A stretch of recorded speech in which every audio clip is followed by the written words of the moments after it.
hello लोगोफोर गिबियावनो बयखौबो स्कुल टिउसन सेन्टार टिउसनेलावहाय फरायग्रोना लानाय जाबाय जों दा बे भिडिअ सावरायगोन आसाम डाइरेक्ट रिक्रुटमेन्ट ग्रेड 3 निनो मेथ्सनि सायावहाय जों सावरायगोन नोंथांमोना भिडिअखौ जोबजासिम नायलां बेबायदि कुइसनाहाय फ्राय फैयो एग्जामावहाय बेखायनो नोंथांमोना भिडिअखौ जोबजासिम नायलां आरो भिडिअखौ जुदि नायनानै मोजां मोनोब्ला लाइक शेयार कमेन्ट खालाम लोगोसे जायफ्रा चेनेलाव गोदान चेनेलखौ दासिमबो साबस्क्राइब खालामाखै बिथांमोना चेनेलखौ साबस्क्राइब खालामना होबानो जाबाय फार्स्ट कुइसनाव दङ if the height of a trapezium is 8 centimeter and the sum of parallel side is 16 centimeter then the area of the trapezium is जोङो बेवहाय बर'नि कुइसनखौ बर'नि लिरासै नोंथांमोनखौ मोनसे खोथा बुंनो लुबैखायो जे जेब्ला नोंथांमोनाहाय एग्जामखौ लिरगोन ना एग्जामखौ लिरोब्ला नोंथांमोना खालि मा होनो बर'नि कुइसनखौल' नायनो नाङा बर'नि कुइसनावहाय मा जायो गोबांथार गोरोन्थि थालांनो नागिरो बेखायनो नोंथांमोनाहाय जेसे हायो इंलिशनि कुइसनखौबो नायफा बेवहाय मा होनदों जे मोनसे ट्रेपेजियामनि जेनाखि जौथाय ना मोनसे ट्रेपेजियामनि जेनाखि जौथाय बियो 8 सेन्टिमिटार आरो मोननै पेरेलेल माने लिग मोननै लिग हांखोनि जेनाखि साम ना दाजाबगासै बियो बेसेबां 16 सेन्टिमिटार अब्ला जों माखौ दिहुननांगौ ट्रेपेजियामनि दब्लायथिखौ जोङो दिहुननांगौ जे ट्रेपेजियामनि जेनाखि दब्लायथि दिहुननाय फर्मुला एरिया ना एरियाखौ दिहुननाय फर्मुलाया हाफ बिनिफ्राय मा जागोन बेवहाय साम अफ पेरेलेल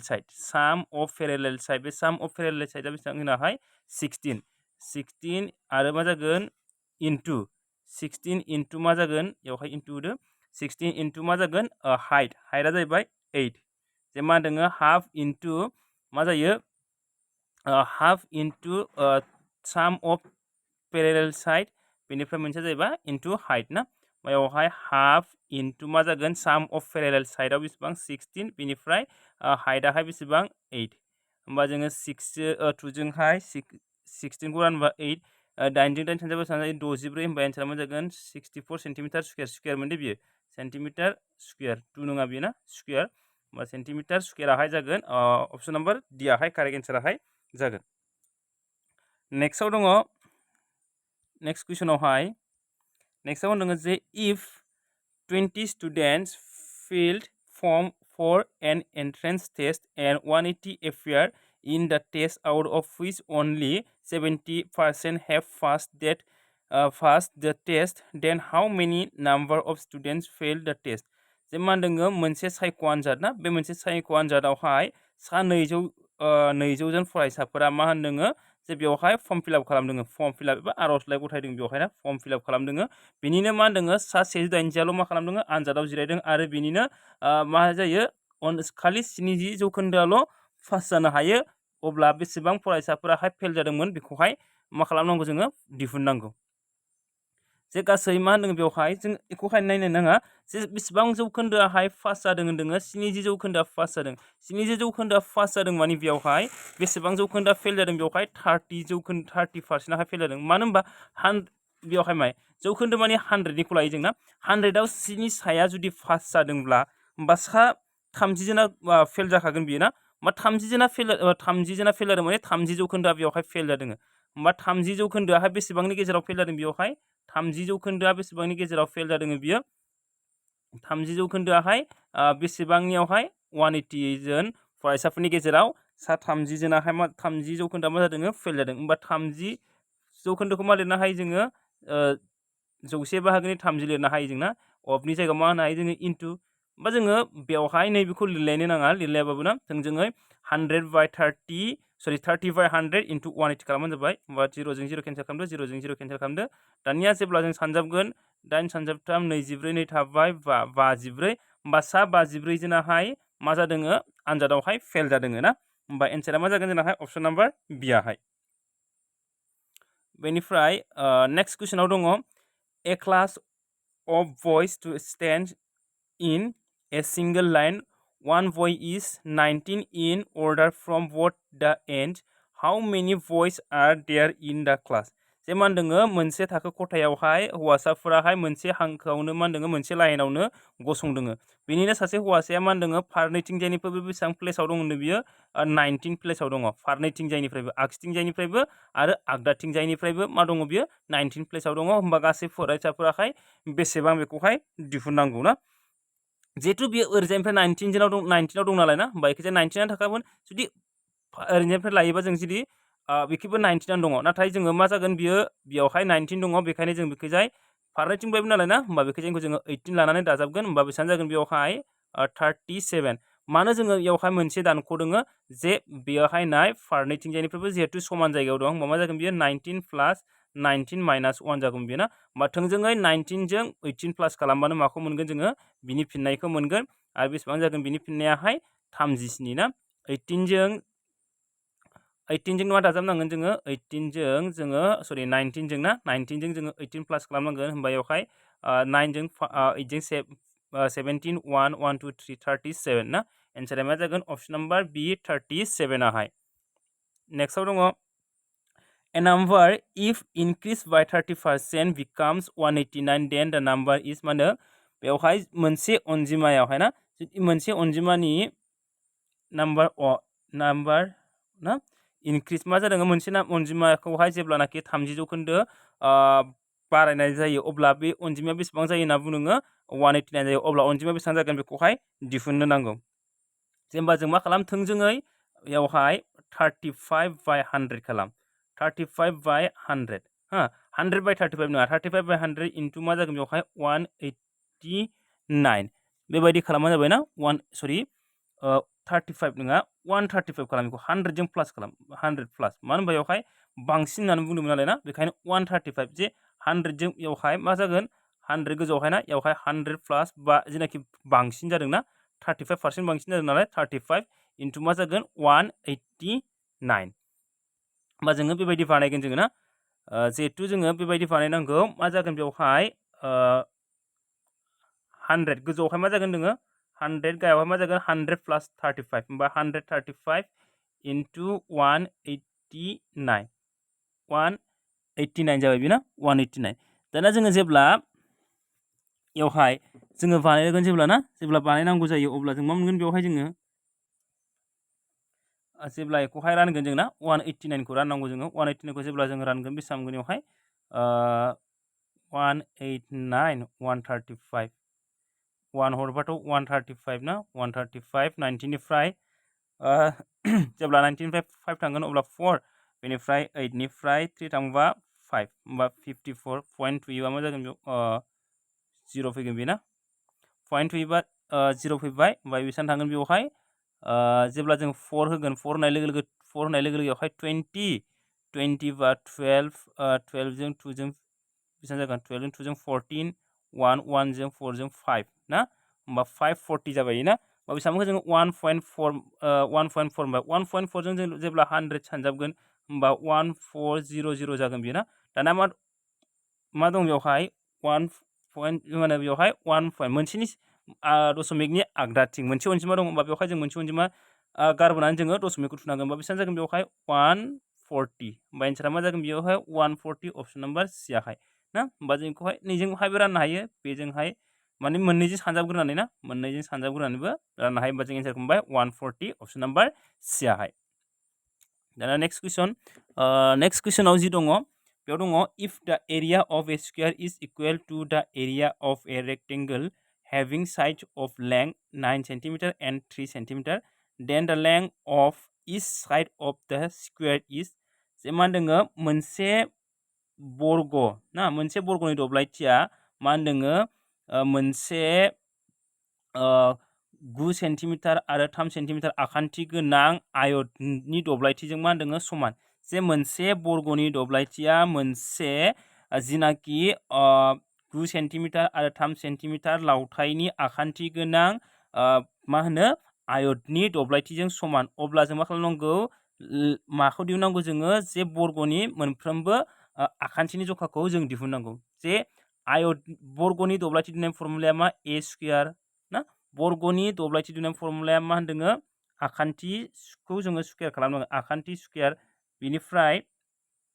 आयतनिया जाबाय एल इनटु बि लावथाइ सानजाब अरथाइ बेवहाय मोननै दंखायो होनाया ना बेवहाय एलाहाय 9 जागोन आरो बियाहाय 3 जागोन बेवहाय मा जागोन जोङो ए खौसो दिहुननांगौ साइडखौ दिहुननांगौ जोङो मोनफ्रोमबो साइडखौ होमबा 9 इनटु मा जागोन बेवहाय 3 दानिया 9 इनटु 3 जाबाय 9 नि बर्ग रुटआ मा जायो 3 होमबा बेवहाय 3 नि बर्ग रुटआथ' 3 गैया मा जागोन 3√3 सेन्टिमिटार होमबा मा जागोन अप्शन नाम्बार डि आहाय कारेक्ट एन्सार आहाय बेनिफ्राय नेक्स्टआव दङ मा होनदों if the perimeter of a rectangle is equal to the perimeter of a square with side 4 centimeter 4 meter is and the length of the rectangle is thrice its breadth then the area of the rectangle would be मा होनदों if the बेवहाय होनदों if the perimeter of a rectangle जे मोनसे आयतनि सोरगिदिं सिमाया मा जायो होनदों समान जायो इक्वेल मा होनदों to perimeter of a square with side 4 meter is and the length of the rectangle is thrice its breadth then the area of the rectangle would be जे बेवहाय होननानै बुंदों जे मोनसे आयतनि सोरगिदिं सिमाया मोनसे 4 सेन्टिमिटार आखान्थि गोनां 4 सेन्टिमिटार आखान्थि गोनां मोनसे बर्गनि सोरगिदिं सिमानि समान होननानै बुंदों आरो जिनाखि आयतनि गोलाव बियो मा जायो बेनि गुवारनि फानथाम होननानै बुंदों थ्राइस मानि बेवहाय गुवारनि अब्ला जोङो जिनाखि आयतनि दब्लायथिखौ जोङो दिहुननांगौ जे जोङो पेरिमिटार होननानै बुंदों बेवहाय सोरगिदिं सिमा होननानै बुंदों जिनाखि आयतनि सोरगिदिं सिमा दिहुननायनि फर्मुला ना सोरगिदिं सिमा दिहुननायनि फर्मुलाया मा जायो 2l plus b बियो मानि समान होनना बुंदों 4a जों समान जागोन मा 4a जाहैबाय मानि सोरगिदिं सिमा बर्गनि सोरगिदिं सिमा जेहेतु बेवहाय l आहाय b नि फानथाम होननानै बुंदोंना l आहाय मा जोङो b नि फानथाम जे जोङो b खौ हमबाय जोङो सपोज x हमबाय जोंना बा b खौ b आनो हमबाय होमबा l आ मा जागोन बियो 3b एबा 3x जोङो बेखौहाय b खौ b यैनो दोननोसै जोंना जुदि बेखौ b खौ b यैनो लायोब्ला b लाबाय जोङो ना गुवारखौ जेब्ला b लाबाय अब्ला गोलावा मा जागोन थ्राइस b जागोन मानो होनबा थ्राइस बेवहाय थ्राइस होननानै बुङो फानथाम होनना बुङो बेखायनो 3b जागोन होमबा l नि जायगायाव मा फसंनो हागोन जोङो 3b जों b जों दाजाबा मा जागोन बेवहाय 4b आरो ओरैजाय 4 आरो a आ बेसेबां होननानै बुंखादों नै साइडआहाय 4 मिटार होननानै बुंदों बेखायनो a नि माना मा जाबाय 4 जाबाय बियो होमबा दानिया जोङो 4 जों 4 खौ डिवाइड खालामदो 2 जों 4 खौ डिवाइड खालामबा 2 होमबा b नि मानखौ बेसेबां मोनखो जोङो 2 मोनबाय दानिया जोङो b नि मानखौ 2 मोनबाय l नि माना मामोन थ्राइस b होमबा जोङो l नि मानखौ बेसेबां मोनगोन 3 जों जोङो b नि मानखौ फज'दो b नि माना बेसेबां 2 होमबा 3 जों 2 खौ जेब्ला जों सानजाबगोन अब्ला 6 मोनगोन जोंना l नि माना 6 जाबाय दानिया जों मा दिहुननांगौ बेवहाय एरिया दिहुननांगौ मानि आयतनि एरियाखौ दिहुननो फर्मुलाया मा होनना मोनथिदों जोङो l into b होमबा l नि मानजों b नि मानजों सानजाबनांगोन जोङो होमबा 6 जों 2 जों सानजाबा बेसेबां जागोन जोंनाहाय फिननाया 12 होमबा एन्साराहाय मा जागोन अप्शन नाम्बार d आहाय 12 मिटार स्क्वायर दानिया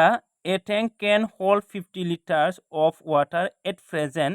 it is only 30% full how many liters of water is required to fill 50% of the tank जे मा होनदों मोनसे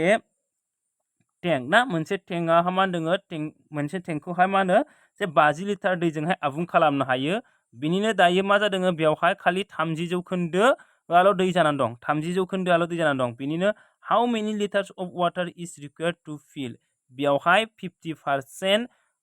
आबुं खालामनो थाखाय बेसेबां दै सोबावनांगोन बेखौहाय बुंदों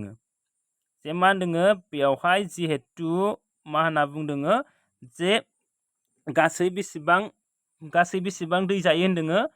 50 लिटार दै जायो हा मोनसे टेंकआव गासै बेसेबां दै जायो होनदों बेवहाय 50 लिटार दै जायो दानिया बेवहाय खालि 30%आल' मा जानानै दङ दैजों फिलआप जानानै दं ना आबुं जानानै दं बिनिनो जों मा खालामनांगौ 50%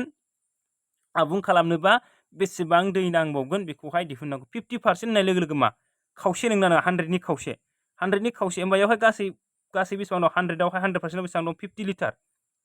बा 50 नि खावसेया बेसेबां जायो 25 जायोना जाया जे 50 नि खावसेया जिहेतु 25 जाबाय ना 50 नि खावसेया जुदि 25 जायोब्ला माने 50%आ 50 नि 50%आ मा जायो 25 होमबा 30%आ बेसेबां जागोन बेवहाय जे 50 नि 30% ना 50 नि मा होनदों बेवहाय 30% सरि बेवहाय मा होनदों 50 नि मा होनदों 30% जानांगौ बियो ना जिहेतु 50 नि 30% होमबा याव मा खालामनांगोन जोङो दानोब्ला ना 50 जों 50 सरि नैबे 50% नङा 50% माने 50% ना सरि नैयावहाय 50 100% सरि 100 आवहाय बियो ना 100 30% नालाय 100 आव जागोन बेयावहाय होमबा लाथिख'जों लाथिख' दानबा बेसेबां जागोन बियो 15% जागोन बियो ना सरि नट 15% 15 माने जेनाखि 50 नि 30% 50 नि 30% आ बेसेबां जाखो बेयावहाय 50 नि 30% आ 15 लिटार जाबाय होमबा बेयावहाय गासै लिटाराहाय बेसेबांमोन बेयावहाय 25 आव जों दाना 15 लिटार दैया आबुं जाना दंखायो होमबा बेसेबां लिटार जोंनो दै नांबावगोन 10 लिटार जोङो दै नांबावगोन जोंनो ना 10 लिटार जोङो दै सोबावनांगोन आरो होमबा एन्सारा मा जागोन अप्शन नाम्बार बी एबा जोङो थोंजोङै ओरै खालामनोबो हायो जिहेतु बेयावहाय मा होननानै बुंदोङो 30% ना बेयावहाय मा होनदोङो 30% जोङो फिलआप जाना दंखायो ना 50% जोङो बेयावहाय मा खालामनांगौ दैखौहाय जोङो आबुं खालामनांगौ होमबा जों मा मोनथियो जे जोङो 50% खालामनांगौ जोङो होमबा 50% खालामनांगौ माने मा 30 जों जोङो 20% दाजाबबानो जोङो 50 मोनो होमबा 20% जोंनो दै नांबावगौ 20% नांबावगौ जोंनो ना 20% जोंनो नांबावगौ मायावहाय 50 आवहाय होमबा 0 जों 0 0 जों 0 होमबा 2 जों 5 सानजाबा बेसेबां जागोन 10 थोंजोङै जोङो बेबायदि खालामनो हायो आरो नेक्स्ट दानिया the angle between the minute hand and the hour hand of a clock when the time is 4:20 जे मा होनदोङो 4:20 जेब्ला मा होनदोङो समाहाय 4:20 रिंगा जायो अब्ला बेवहाय मिनिट मा होनदों बेवहाय मिनिट काटा आरो जिनाखि मिनिटसु ना मिनिटसु आरो घन्टासुनि गेजेरनि खनाया बेसेबां डिग्री जागोन बेखौहाय दिहुननांगौ जे जोङो मा होनदों बेवहाय 4:20 ना 4:20 1 2 सरि 12 1 2 3 4 4:20 होननाय लोगो लोगो ना 4:20 होननाय लोगो लोगो बेवहाय ना बे 4:20 आव बेसेबां डिग्री खना जायो बेखौहाय दिहुननांगौ होमबा जोङो बेयावहाय मोनसेल' फर्मुलाखौ गोसोआव ला बेनो जाहैबाय मा mod half into m minus 30h m मानि मिनिट m मानि मा होनदोङो मिनिट आरो h मानि मा घन्टा होमबा हाफ मिनिटआ बेसेबां बेवहाय 20 घन्टाया बेसेबां 4 ना होमबा जेब्ला बेवहाय 2 जों ना 2 जों जोङो दानिया बेखौ मा होनो सरि नेयावहाय 11 दै 11 by 2 11 by 2 into m minus 30 into h बा 2 जों जोङो 20 खौ रानोबा 10 जों जोङो 11 खौ सानजाबा 110 minus 4 जों जेब्ला जोङो 30 खौ सानजाबगोन 120 जागोन दानिया जेब्ला जोङो 120 निफ्राय जोङो 10 माइनास खालामगोन सरि 110 माइनास खालामगोन होमबा बेसेबां मोनगोन जोङो 10 मोनगोन ना जेब्ला नैबे सिनखौहाय जोङो बोखारगोन अब्ला मा जागोन माइनासा प्लास जागोन होमबा बेसेबां डिग्री जागोन बेयावहाय 10 डिग्री जागोन होमबा अप्शन नाम्बार बी आहाय ना होमबा जोङो फर्मुलाखौ गोसोआव लानांगौआ नैबे फर्मुलाखौल' जोङो गोसोआव लानो नांगोन जोङो ना जोंनिया बेवहाय गोसोआव लानो गोनां फर्मुलाया जेब्ला बेबायदि फैयो ना अब्ला मा जायो होनदोङो 11 by 2 m माइनास नैबे सिनखौ नांगोन ना माइनास बिनिफ्राय मा होनदोङो 30h m मानि मा मिनिट आरो h मानि जाहैबाय घन्टा ना बेयो दानिया जोङो नेक्स्ट कुइसनाव नायदिनि नेक्स्ट कुइसनाव दङ if the sum of two parallel sides of a trapezium is 16 centimeter and area is 48 square centimeter then the height of the trapezium is जे मा होनदोङो बेवहाय जुदि मोननै लिग आखान्थिनि दाजाबगासैया जे मोनसे ट्रेपेजियामनि जुदि मोनसे ट्रेपेजियामनि मोननै लिग हांखोनि आखान्थिफोरनि दाजाबगासैया 16 सेन्टिमिटार आरो दब्लायथियाहाय 48 सेन्टिमिटार स्कुवेर जायो अब्ला ट्रेपेजियामनि जौथाइखौ जोङो दिहुननांगौ जे बेयावहाय जों मा मोनथियो एरिया समान मा मोन्दोंमोन जोङो हाफ बेनिफ्राय साम अफ मा मोन्दोंमोन जोङो बेवहाय साम अफ टु पेरेलेल ना साम अफ टू पेरेलेल साइड बिनिफ्राय इनटु मा जायोमोन बेयावहाय हाइट जायोमोन बे जौथाय ना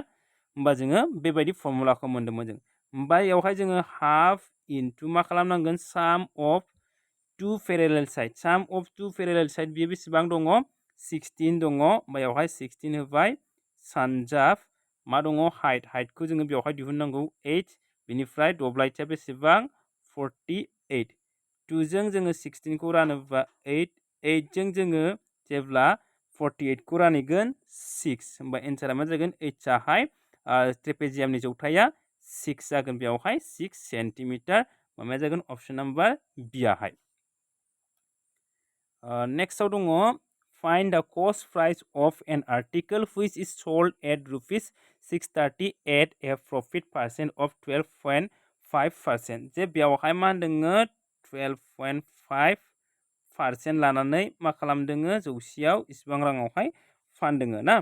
दानिया जेब्ला जोङो बेखौहाय जोङो रानगोन अब्ला बेसेबां मोनगोन जोङो 1/8 मोनगोन जोङो 1/8 जे जिहेतु बेयावहाय मा जादोङो प्रफिट होननानै बुंदों बेयावहाय ना जे जोङो माखौ दिहुननांगौ बेयावहाय कस्ट प्राइस बायनाय बेसेनखौ जोङो दिहुननो नांगौ बेनिफ्राय जेनाखि बेयावहाय जों मोनबाय दायो नैबे मा जायो बे जाबाय मा जाना दं बेयो सिपि बे सिपि आरो नैबे मा जाना दङ प्रफिट गाहायनिया मा जागोन सिपि जागोन माने कस्ट प्राइस जागोन बायनाय बेसेन जागोन बेनिफ्राय गोजौनियावहाय जेनाखि जेहेतु प्रफिट होनो बेखायनो प्रफिट जाबाय बेयावहाय ना दानिया जोङो फाननाय बेसेन बेयावहाय दाना मा खालामगोन जोङो जिहेतु प्रफिट जायोब्ला मा जायो जोंनियाहाय बायनाय फाननाय बेसेना देरसिन जानांगौ बेखायनो जोङो नैबेजों मा मोनो जोङो कस्ट प्राइसजों प्रफिटजों जोङो प्लास खालामबानो जोङो माखौ मोनो एसपि खौ होमबा 8 जों 1 जों प्लास खालामबा मा मोनगोन जोङो 9 आरो बेयावहाय 8 दाना माया होनाय दङ फाननाया होनाय दङ होमबा जोङो फाननायखौ जोङो 630 होनाय दंना बे 630 खौ जों दायो सरिनिखौहाय ना दाना जों मा खालामदों थोंजोङै नैबे 9 जों जिहेतु 9 जों मानि थाखाय इयावहाय मानि थाखाय 9 जों रानगोन जिहेतु 9 मा होनो 9 जोंना मा जाखो बेयो एसपि जाबाय बे एसपि आरो नैबे सिपि जाबाय 8 आहाय ना दाना जों मा खालामगोन 9 जों जोङो 630 खौ रानगोन मानो होनबा बेबो फाननायजों फाननायखौ जोङो रानगोन होमबा 630 खौ जोङो माजों रानगोन जोङो 9 जों रानबा बेसेबां जागोन बेयो 70 जागोन बेना 70 जों दानिया मा खालामगोन जोङो नैबे 8 सिपि जों सानजाबगोन जोङो होमबा दाना जोङो मा खालामसिगोन बेवहाय 70 जों माखौ सानजाबगोन जोङो 70 into 8 होमबा बेसेबां जागोन